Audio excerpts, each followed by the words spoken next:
Ada juga jenis olahraga layang-layang, Mbak. Layang-layang indah.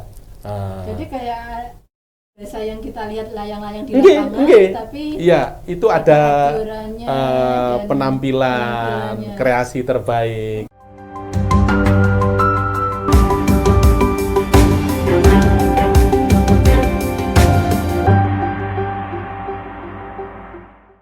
Pemirsa Harian Surya dan Tribun, kembali bersama saya Sirkit Santi dalam talkshow wawancara eksklusif tentang pariwisataan. Kali ini saya mengangkat tentang pariwisata di Kota Malang. Bagaimana kondisi pariwisata Kota Malang setelah pandemi dan apa yang sedang digenjot di kota ini untuk meningkatkan kunjungan pariwisata. Bersama saya ada Kepala Dinas Kepemudaan, Olahraga dan Pariwisata. Selamat datang Bapak. Selamat datang, selamat pagi, salam sehat, salam Indonesia Maju. Amin. Beliau bernama Pak Bayi Haki. Gelarnya cukup panjang ya Pak ya? Ya. Sarjana Pendidikan, Sarjana Ekonomi, Master Science, dan satu lagi CGCAE. Iya, itu Ini gelar kompetensi pengawasan itu. kompetensi pengawasan. Ya. Ini sudah luar biasa ini kuliahnya untuk membawa Kota Malang maju dalam hal pariwisataan. Baik, kali ini untuk sesi pertama saya ingin ngobrol soal pariwisata bersama Pak G, Haki. G. Ya ini pasca pandemi ini Pak Ya. Haki. Kemarin di tahun 2022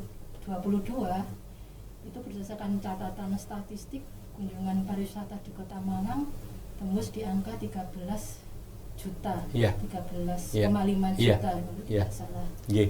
Kunjungan yang istilahnya apa ini Pak? Cukup relatif banyak di saat pandemi atau ini sebenarnya sudah mengalami penurunan? Iya. Bisa dimulai? Monggo. Oke, terima kasih. Assalamualaikum warahmatullahi wabarakatuh. Selamat pagi, salam sejahtera, salam sehat, salam Indonesia Maju. Jadi perlu kami sampaikan bahwa Kota Malang ini memang harus sifatnya wajib untuk kita terus berkomitmen membangun sektor pariwisata. Karena Malang ini sebagai kota yang kota jasa, kota kuliner, maka sektor pariwisata ini menjadi penting karena sektor pariwisata yang sifatnya pariwisata kreatif. Karena Malang ini tidak mempunyai destinasi wisata alam. Maka Malang ini harus kreatif, maka di dalam RPJMD Bapak Wali Kota Malang di dalam misi yang kedua itu sudah sangat tepat sekali bahwa di dalam misi Kota Malang bermartabat itu yang nomor 2 adalah mewujudkan Kota Malang yang produktif, berdaya saing dengan berbasis ekonomi kreatif yang berkelanjutan dan berkesinambungan. Nah, dari situ Bapak Wali Kota ini sudah memang benar-benar punya komitmen yang luar biasa membangun sektor pariwisata yang berbasis tematik. Karena Kota Malang ini tidak mempunyai destinasi wisata alam, maka kita harus kreatif untuk membangun titik-titik atau tempat-tempat destinasi wisata yang sifatnya hasil inovasi kreatif dari masyarakat Kota Malang sendiri. Maka Kota Malang ini tidak kurang mempunyai kurang lebih 23 kampung tematik yang ada di Kota Malang. Ada kampung kayu tangan heritage, kemudian ada kampung warna-warni, ada kampung 3D dan lain sebagainya, Jodipan, Polowijen, dan itu adalah kita kembangkan dari kekuatan-kekuatan lokal dari masyarakat setempat. Dan alhamdulillah sejak pasca dari pandemi ya, pandemi kurang lebih kita dihantam pandemi 2-3 tahun terakhir, animo masyarakat yang selama pandemi itu merasa tertekan tidak bisa keluar, terkekang di rumah saja. Ini bisa kita lihat dari data statistik, kemudian kunjungan wisata ke Kota Malang luar biasa. Catatan kami akhir tahun kemarin sampai dengan triwulan pertama atau semester 1 tahun 2023 ini kunjungan wisata Kota Malang baik itu wisata lokal, domestik maupun asing ini sudah mengalami peningkatan seiring dengan event-event, seiring dengan event-event yang diselenggarakan oleh pemerintah kota kolaborasi dengan masyarakat ini luar biasa, bisa meningkatkan kunjungan wisata ke Kota Malang yang pada akhirnya karena semua event ini kita kolaborasi dengan UMKM sehingga bisa kita lihat perekonomian kita sudah berjalan dengan baik dan alhamdulillah ini data statistik bahwa Kota Malang tingkat pertumbuhan ekonominya luar biasa, sudah mencapai 6,32% dan itu juga ditopang dari kontribusi sektor pariwisata. Ya, itu yang luar biasa ya. Ya.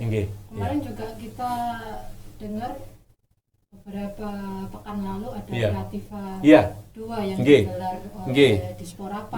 Jadi melibatkan banyak unsur elemen kreatif.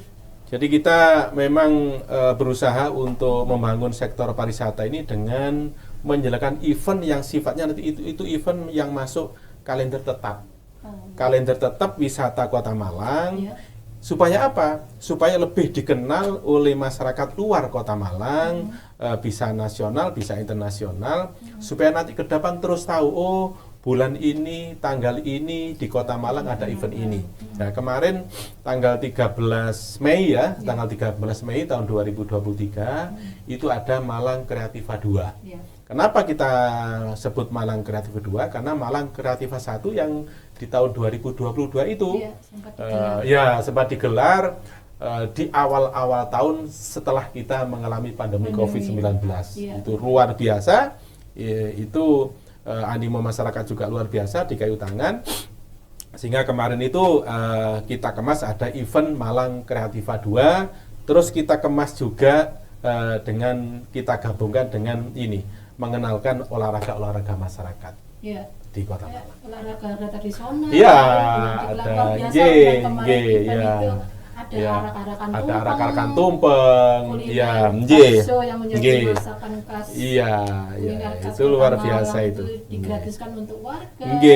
Itu juga dalam rangka HUT Kota Malang yang ke-109. Ini berarti Disporapa sudah punya agenda tahunan untuk disampaikan kepada masyarakat. Jadi atas memang kita lihat fakta, lihat kenyataan kemarin, bahkan Bapak Wali Kota sudah menyampaikan dan memerintahkan kepada kami bahwa event-event seperti ini harus menjadi kalender tetap. Menjadi kalender tetap setiap tahun kita adakan, sehingga itu tadi kalau sudah menjadi kalender tetap ini akan tercatat, bahkan nanti bisa kita usulkan untuk ini masuk ke kalender yang namanya KEN itu, Karisma untuk masuk ke kalender wisata nasional. Karifa event Karifa event nasional. Baik Bapak. Terus kita lebih ke Malang sudah mulai tumbuh ini, kegiatan sudah mulai aktif lagi pasca pandemi.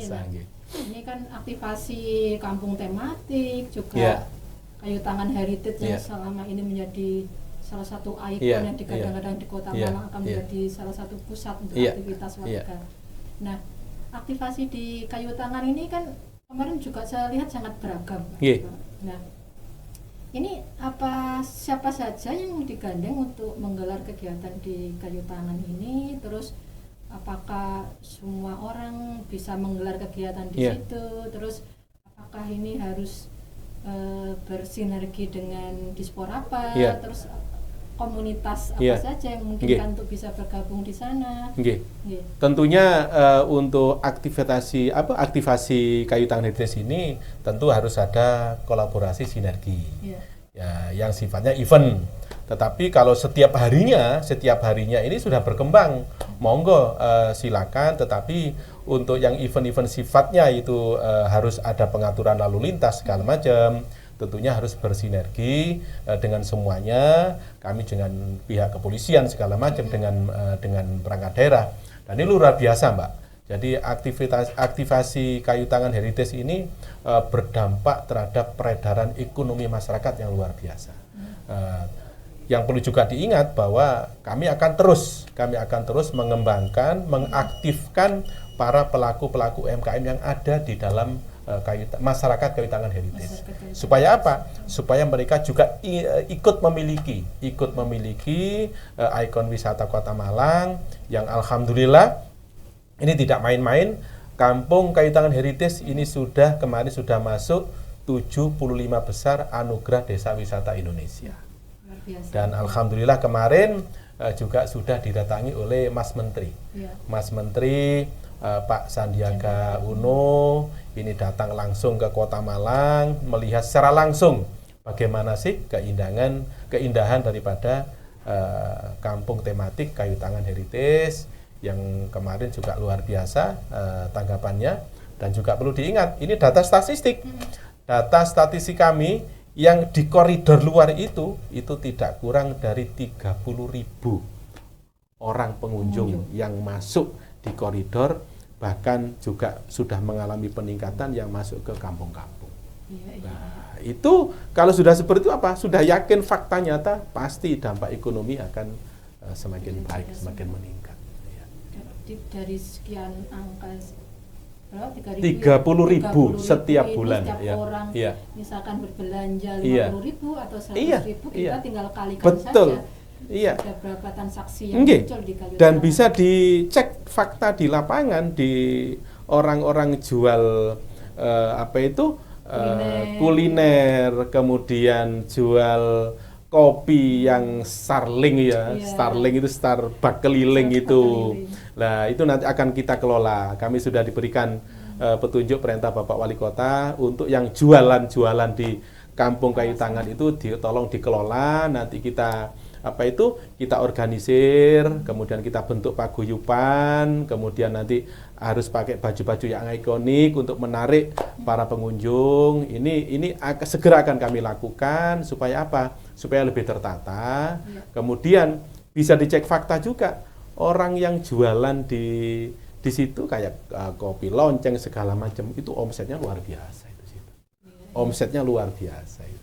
Iya Bapak. Apalagi hari Minggu nanti akan ada kegiatan bagian dari HUT Kota Malang ada 109 109. Ya, ini aktivitas juga para komunitas yang juga bersinergi, para komunitas musisi budayawan segala macam Arema tumpek blek di situ dalam rangka untuk mengeksplor kesenian yang selama ini ada di masyarakat. Kita pusatkan di Kampung Kayu Tangan Heritage yang kita kemas dengan Malang 109. Itu mulai pukul berapa sampai jam berapa? Gelaran itu nanti mulai pagi ya.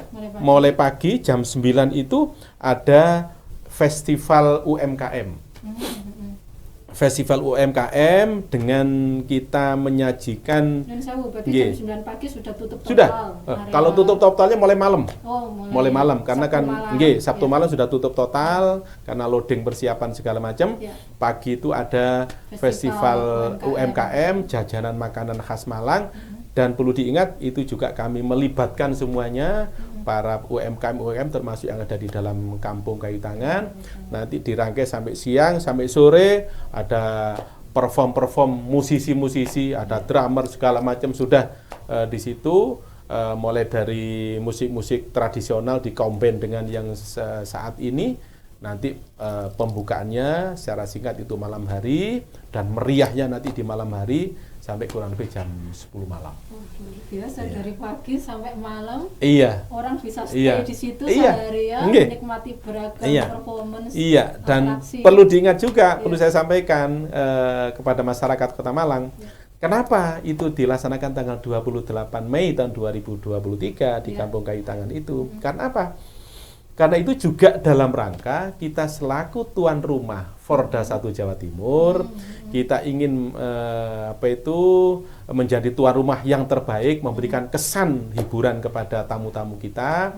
Ada Forda 1 Jawa Timur supaya juga ikut menikmati ketika masih ada di Malang, ada gelaran event Malang 109 sehingga mereka selama di Malang ini merasa terhibur menikmati wisata event yang ada di Malang. luar biasa ini kan Iya, agenda iya. untuk kegiatan di kayu tangan Di itu kayu sudah tangan, banyak nggih. sekali dalam 1 tahun Betul, itu. iya, Pak, ya. iya, nggih, nggih. Baik, baik Bapak. Ini yang kerap kali kita mendengar itu kan dari Nggih. teman-teman yang di lapangan juga. Iya, bahwa iya. Masih ada tantangan-tantangan. Oh, iya, iya. memajukan Nggih, nggih, atau nggih. aktivasi Nggih. di kayu tangan Nggih, ini. nggih. Salah satu faktor adalah soal parkir. Betul, ini salah betul. satu Nggih, tantangan nggih, nggih. besar. Ini Nggih. seperti apa Pak? Ya. Solusinya? Jadi begini Mbak ya, jadi Ya. kita ini Bapak Wali Kota Malang ini membangun sektor pariwisata, terutama yang sekarang sedang ikonik itu kayu tangan. Ini memang tidak secepat kita membalik tangan, gitu. Perlu proses, perlu tahapan.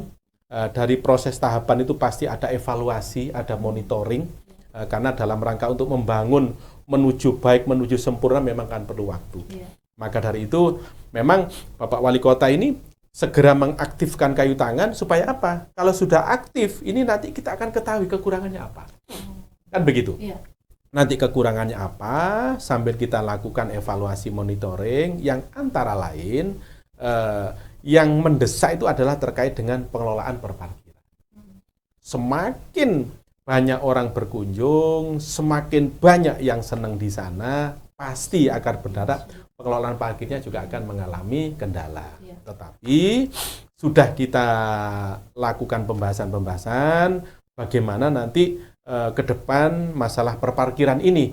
Karena pengunjung semakin banyak itu kan ya jelaslah parkir akan menjadi masalah. Ya. Dan ini sedang menjadi pemikiran yang serius di tingkat pemerintah Kota Malang. Bagaimana nanti ini bisa dikelola dengan baik, masyarakat bisa nyaman, pengunjung bisa nyaman, harus parkir di mana, yang nanti ke depan itu akan dikelola seperti ini.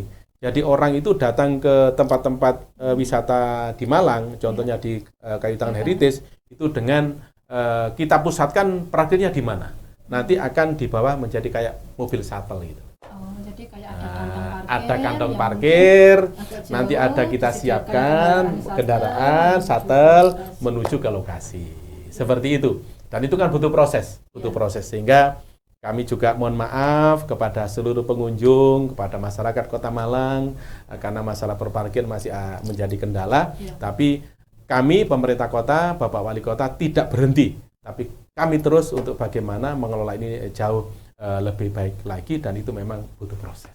Ya. Butuh Jangan sampai proses. wisatawan sudah ingin ke sana, Nggih. tidak dapat tempat parkir. Betul, akhirnya betul. kita Lewat aja, iya. lewat aja. Nggih, betul, Itu beberapa betul. kali dialami oleh teman-teman Nggih, luar nggih. kota yang Betul, ingin ke sana. betul. Dan Ya, itu sudah masuk ke kami, Pak. Iya. Sudah masuk ke kami, dan alhamdulillah respon daripada mereka luar biasa kepada kami, dan itu menjadi referensi bagi kami untuk bagaimana kami menata, memasukkan kepada program kegiatan pengelolaan perparkiran semuanya, sehingga kampung-kampung kayu tangan, kampung wisata kayu tangan termasuk yang lain ini nanti akan jauh lebih baik lagi ke depannya.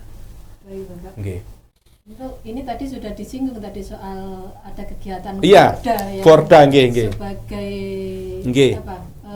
Tuan rumah, karena mereka Iya. akan berkunjung ke Kota Malang dan disambut dengan kegiatan di hari Minggu Nggih, ini. nggih. Nah, Porda ini kan kalau kita tahu dari singkatannya saja ya Pak ya. Iya. Festival Olahraga Daerah. Masyarakat Daerah Nggih, Jawa Timur. Jawa Timur. Yang pertama kali Yang digelar, pertama. dan Iya. pertama kali tuan rumahnya adalah Nggih, Kota Malang. nggih. Ini benar kenapa Pak? Kenapa Kota Malang harus menjadi tuan rumah kegiatan ini? Terima kasih, ini luar biasa juga, Ya. Mbak. Malang ini memang menjadi yang pertama tuan rumah festival olahraga daerah Jawa Timur yang ditempatkan di Kota Malang.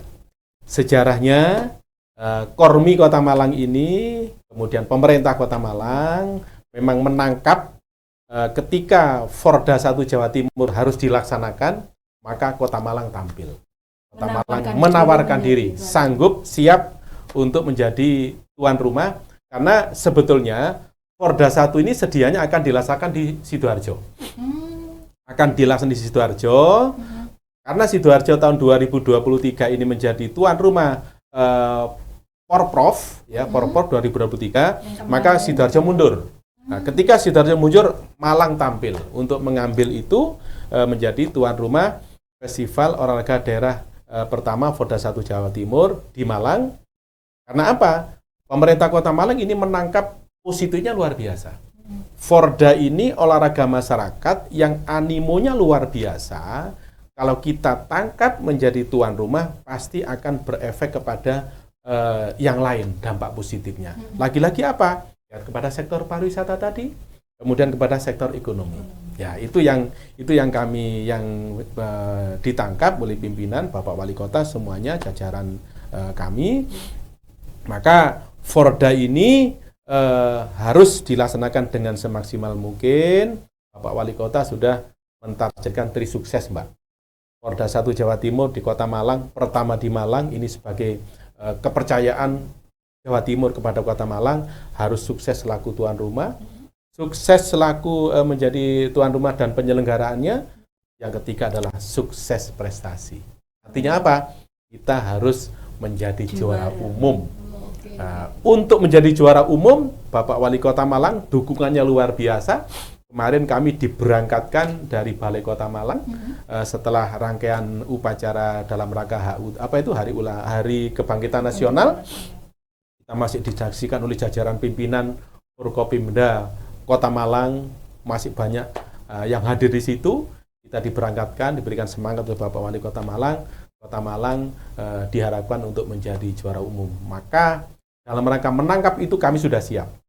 Kami siap dengan 698 kontingen.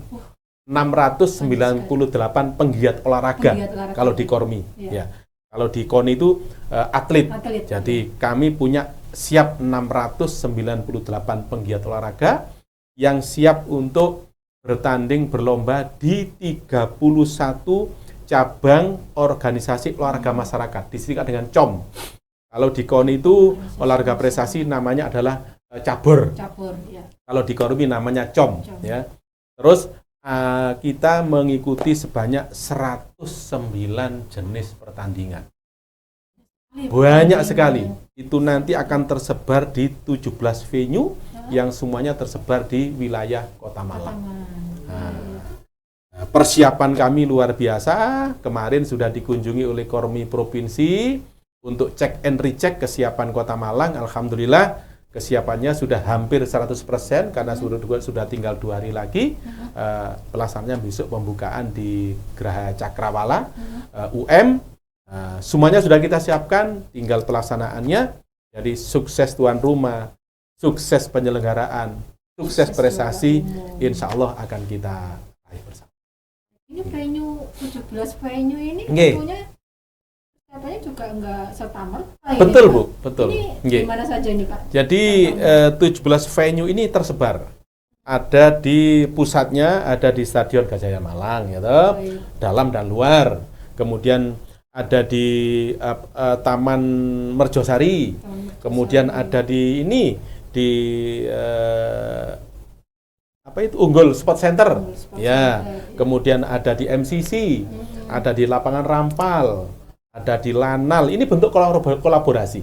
Jadi karena Kota Malang ini tidak mempunyai semuanya infrastruktur, kami berkolaborasi dengan instansi vertikal karena kami kuat dengan instansi vertikal kolaborasinya. Kami ada di Rampal juga ada, di Lanal juga ada. Kemudian kami juga memanfaatkan adalah salah satu olahraga itu kita laksanakan di mall juga ada. Di mall juga ada. Ini ada olahraga yang sifatnya ingin menghibur para pengunjung. Contohnya apa nih? Ini senam. Senam. Iya, ada senam di situ, ada senam. Kemudian ada juga di Geraha Cakra juga ada. Kemudian di ada juga jenis olahraga layang-layang, Mbak. Layang-layang indah. Jadi kayak biasa yang kita lihat layang-layang di lapangan, tapi iya, itu ada penampilan kreasi terbaik. Itu nanti akan kita laksanakan di kawasan perumahan BTO, Bulan Terang. Nah, 17 venue itu adalah semuanya ada di wilayah Kota Malang dan semuanya sudah siap. Mulai tanggal 27 Mei hari Sabtu pagi itu sudah mulai dilaksanakan perlombaan dan pertandingan. Monggo silakan masyarakat berduyun-duyun ke sana. Ada juga di stadion itu perlombaan ini jemparingan. Jemparingan itu ini memanah tradisional dengan duduk. Lomba memanah itu namanya jemparingan, lomba panahan dengan duduk. Nah, ini kan jarang kita terekspos. Dan itu adalah peninggalan nenek moyang kita, budaya kita yang harus kita lestarikan, yang harus kita kenalkan kepada anak-anak kita sehingga mereka itu lebih nanti ke depan mencintai budaya Indonesia yang sangat unggul, yang sangat baik sekali. Jadi banyak sekali olahraga yang punya kutip budaya, nggih. Bukan kita lihat semacam di kegiatan-kegiatan resmi di aktivitas KONI misalkan ya. Dan itu kalau kita ingin tahu hanya 3 hari. 4 hari. 100 sekian. 109. 9 cabur yang dipertandingkan.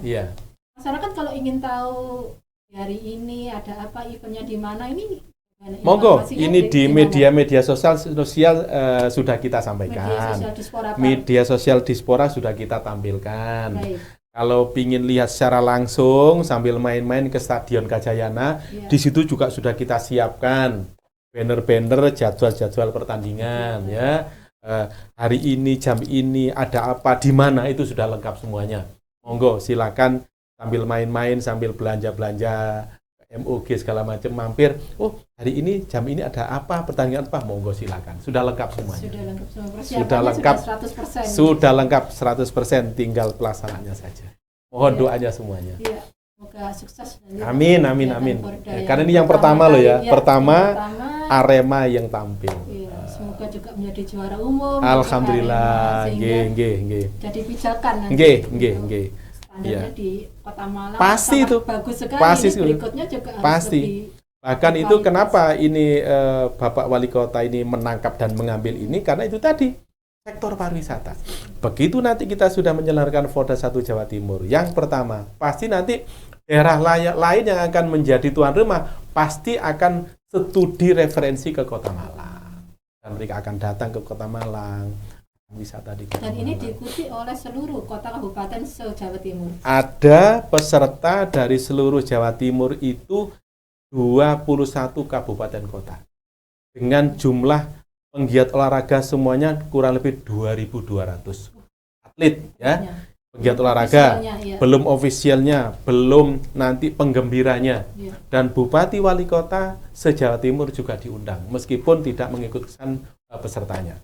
Termasuk nanti insya Allah akan dihadiri oleh para pejabat-pejabat petinggi Forkopimda Provinsi Jawa Timur.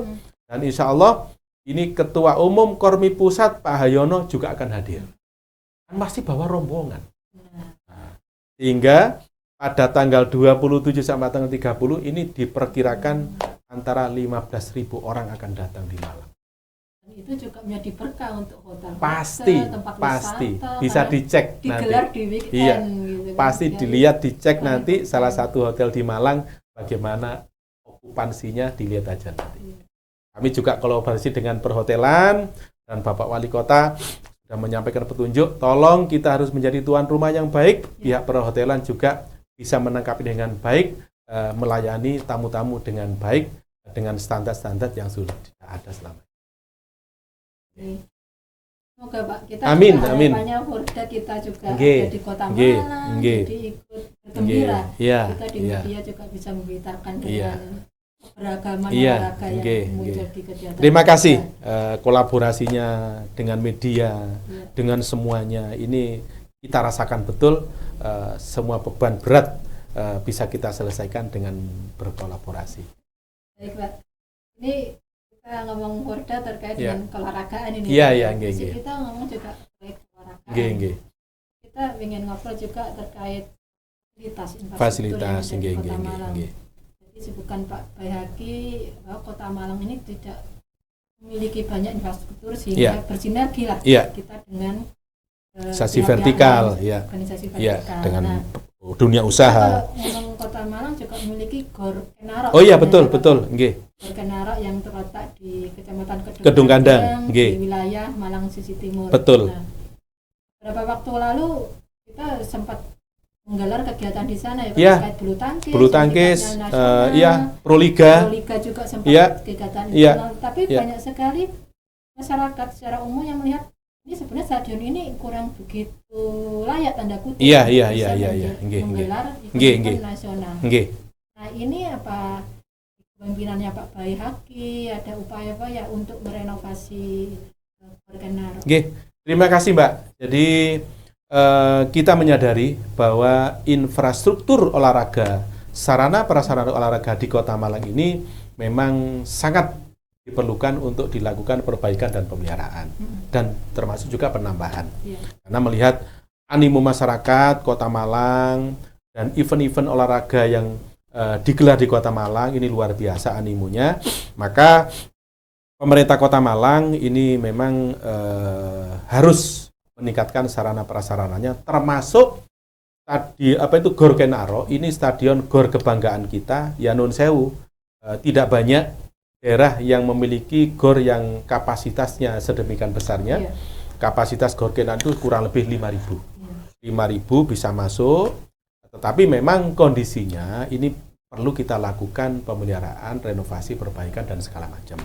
Maka dari itu, melalui APBD tahun anggaran 2023, kita memulai secara bertahap untuk melakukan pemeliharaan yang sifatnya sangat mendesak. Maka di tahun 2023 ini akan kita lakukan pemeliharaan dengan pagu anggaran kurang lebih 1,5 miliar. Kita maksimalkan untuk melakukan pemeliharaan di dalam, terutama lantainya, Mbak. Terutama lantai yang ini mendesak harus dilakukan sentuhan pemeliharaan. Kemudian kita lakukan pemeliharaan juga di toilet, kamar mandi, segala macam, fasilitas di dalam, termasuk pengecatan di dalam, dan ada kanopi di luar yang harus kita perbaiki. Ini tahun 2023. Tahun 2024, Bapak Wali Kota bersama-sama dengan DPRD ini sudah merencanakan akan melakukan perbaikan secara menyeluruh di Gor Kenaro itu. Karena apa? Gor Kenaro ini ke depan dengan tes kemarin kita dipercaya untuk ditempati event olahraga nasional Proliga. Yeah. Proliga, tim voli se-Indonesia ini datang ke Malang dan alhamdulillah luar biasa animonya, dan semua tim yang datang ke Malang merasa senang karena stadion ini sebetulnya kalau dipelihara, direnovasi ini bisa bersandar nasional dan internasional. Jadi kapasitasnya sudah cukup. Iya, sudah cukup. Iya, sudah arah ke sana, tetapi memang perlu dilakukan perbaikan dari sisi apapun, dari sisi penataan parkir segala macam, termasuk penerangan segala macam. Kemarin aja dengan kondisi seperti itu kita bekerjasama dengan PLN ya, karena PLN itu yang sebagai tuan rumah, itu kita lakukan kerjasama dan alhamdulillah bisa berjalan dengan lancar. Standarnya sudah masuk, meskipun dilaksanakan pada saat waktu itu kan masih musim hujan ya, masih musim hujan, tapi alhamdulillah musim hujan selama gelaran setiap malam diguyur hujan deras dan alhamdulillah tidak bocor. Tetapi sarana yang lain perlu kita perbaiki, dan 2023 kita lakukan tahapan awal untuk dilakukan perbaikan, dan 2024 akan lebih dioptimal lagi. Maka Gor Kenaro itu memang kita siapkan sebagai gor kebanggaan Kota Malang yang siap untuk menggelar event-event olahraga, kesenian, segala macam yang sifatnya sudah bukan regional lagi, Mbak. Sudah nasional dan internasional. Apalagi nanti akan ditambah dengan fasilitas-fasilitas yang lain nanti akan terus kita kembangkan. Kita tahu memang sekitar area Gor itu masih sangat luas. Masih sangat luas. Iya, masih sangat luas untuk kita kembangkan, dan itu potensi juga karena nanti akan kita kemas yang namanya dengan ini sport tourism-nya. Olahraga disentuh dengan wisatawan. UMKM, nah ekonomi jalan. Banyak sekali sektor yang harus digerakkan. Iya, bersama-sama. Karena bersama-sama kita bisa. Bersama-sama kita kuat. Kebayaan yang cocok sekali untuk di kemudaan olahraga dan pariwisata. Dan Malang pasti bisa. Ini supaya kita nggak terlalu serius. Saya punya pertanyaan. Iya. Jawab cepat. Wah, gitu, pertanyaan Pak. apa ini? jawab ya ringan-ringan Iya, iya, sebenarnya, iya, iya. tapi ya. Tapi ya, bukan tahu salah aja. benar kan? Bukan Enggak, salah benar enggak. kan? Lebih Oke. kepada preferensi. Oke, terima Bapak kasih. saja, Iya, ya. iya, iya. Biar nggak terlalu serius. Enggak, terima kasih ya. Baik Bapak. Ini pilihan aja Pak. Pilihan Antara ya. Saya sebutkan Oh. ini atau ini. Oh, nanti gitu. Bapak jawab aja. Iya, iya. Kemeja atau t-shirt? T-shirt, Sneakers atau pantofel? sneaker, Tari tradisional atau ngedance? ngeden, Bulu tangkis atau sepak bola? sepak bola saya itu. Ya, Bersepeda atau jogging? bersepeda. Terima kasih Pak. Ini Sama-sama. pertanyaan singkat, tapi kita jadi tahu gitu kalau Iya, iya, iya. Pak Bayaki senang dengan sneakers, Iya, bagi iya, iya. orangnya ya. Foto profilnya pakai sepeda gitu. Iya, Kita pas tahu kan pakai itu. sepeda. Tapi saya juga mulai ini senang dengan yang tradisional dikombin dengan sekarang itu menjadi lebih indah. Tradisional Oke. dikombin dengan yang Iya, iya. lebih modern, Lebih modern. kontemporer. Kontemporer itu akan lebih menyenangkan lagi. Baik Pak, pertanyaan Nggih. terakhir ini Nggih. harapan Bapak untuk pariwisata Nggih. Kota Malang ke depannya Iya. ini sudah di pertengahan tahun Nggih. 2023. Nah, ini nanti di 2024 ini gambaran Bapak akan Nggih. ekspektasinya. Jadi terima kasih bahwa memang pemerintah Kota Malang, bahkan tidak hanya pemerintah Kota Malang, bahkan Indonesia, ini sektor pariwisata menjadi sebuah kebutuhan untuk terus kita kembangkan. Karena sektor pariwisata ini menjadi bagian daripada berdampak kepada ini sumber daripada pendapatan asli daerah. Kalau dulu Indonesia, apalagi juga Malang, ini kita mengandalkan sektor pertambangan, minyak bumi. Sekarang itu sudah beralih. Maka sektor pariwisata harus kita kembangkan dalam rangka untuk meningkatkan pendapatan asli daerah Kota Malang juga. Karena dengan sektor pariwisata yang kita bangun, akan banyak tamu datang, akan banyak orang kuliner di Malang, akan banyak orang nginep di Malang, dan itu akan menjadi potensi pajak daerah dan retribusi daerah. Maka dari itu, sektor pariwisata harus terus kita tingkatkan, harus kita kembangkan dalam rangka pada akhirnya meningkatkan juga kesejahteraan masyarakat Kota Malang. Baik Bapak, terima kasih Sama-sama. informasinya dan ini menjadi insight untuk Nggih, teman-teman sama-sama. warga Kota Malang ke Nggih, depannya nggih, bahwa nggih, nggih. sektor pariwisata Kota Malang Iya. ini banyak sekali aktivitasnya. Iya, Bisa aktivitasnya. dilihat di Iya. media Nggih. sosial. Dan kita ini juga harus saudara berkolaborasi dengan saudara kita di kanan kiri. Kita Baik. punya Batu, kita punya Kabupaten Malang yang kaya dengan destinasi wisata alamnya. Silakan wisatawan itu datang ke Batu menikmati alam, wisata alamnya, tapi belanjanya di Malang, di kota, nginepnya di Malang, dan Malang Raya akan semakin kuat. Terima kasih. Baik, pemirsa Harian Surya dan Tribuners. Nggih. Demikian wawancara saya dengan Bapak Bayhaki, Kepala Disporapar Kota Malang, yang banyak sekali memberikan insight kepada kita terkait pariwisata, kepemudaan, dan olahraga di Kota Malang. Sampai jumpa untuk wawancara eksklusif berikutnya. Terima kasih. Oke, terima kasih. Wassalamualaikum warahmatullahi wabarakatuh.